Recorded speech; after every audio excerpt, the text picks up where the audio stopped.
Mwiriwe neza, tugiye kureba uko twashyiraho automatic dimension kuri plan yacu.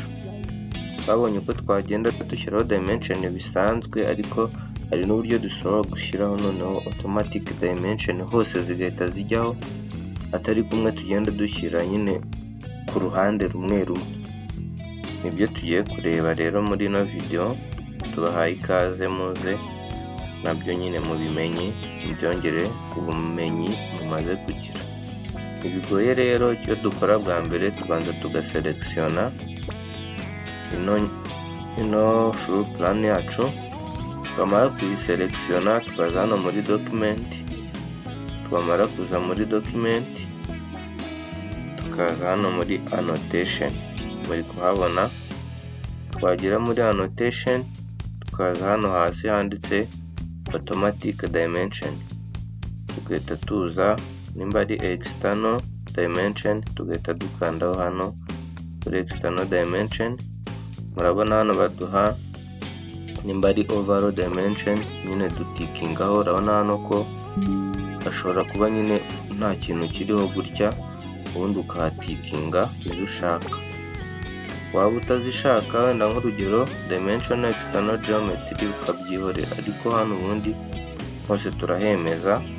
Ushobora kuza hano kuri distance between dimension, bitewe na unit uri gukoreramo, wenda ukaba washyiramo nka 55, biterwa nyine na unit uri gukoreramo.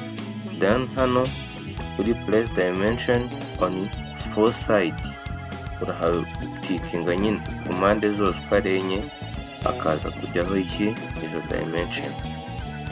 Warangiza ukagira ute, ugakanda OK, ukaza ku ruhande rumwe muri izi ugakirikaho.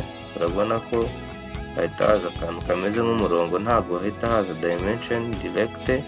Warangiza ukagakandaho. Iyo ugakanze kano kanyundo kaza, ubundi ugahita ukanda n'ubundi ho. Urabona ko dimension zose zitaziza kandi zikaza ku mpande zose. Noneho ushobora kubona nyine dimension zitari kugaragara ari ntoya. Nimba ari ntoya, icyo dukora ni iki: twazongerera size, tuzana muri mark tool, twarangiza tugaselekisiona, tugakanda kuri design, tukaza muri document, tugakanda kuri dimension tool, tugakora Ctrl A, urabona zibaye selected. Twarangiza tukaza hano kuri font size, tukayongera wenda yari 2, tukayigira 5. Urabona ko tukigira 5 direct zita zigira gute, zita zihinduka. So ushobora rero kuza ukigiza inyuma ho gato, cyangwa se kongera ukana selectiona zose dimension zose n'ubundi nk'ibisanzwe, ukigarukira muri mark tool, ukaza dimension ukaziselekisiona, ukaza hano kuri dimension selection setting. Noneho ukaba waza ugahindura iki, wenda tukagira nka 3 tukareba, cyangwa 4, tugakora. Urabona ko byibuze gutya zigize gute, zije neza kandi zinagaragara. Ubundi ugakanda ku ruhande, ugakora escape, no command ikavamo. Urabona dimension zacu zigize zite, zimeze neza.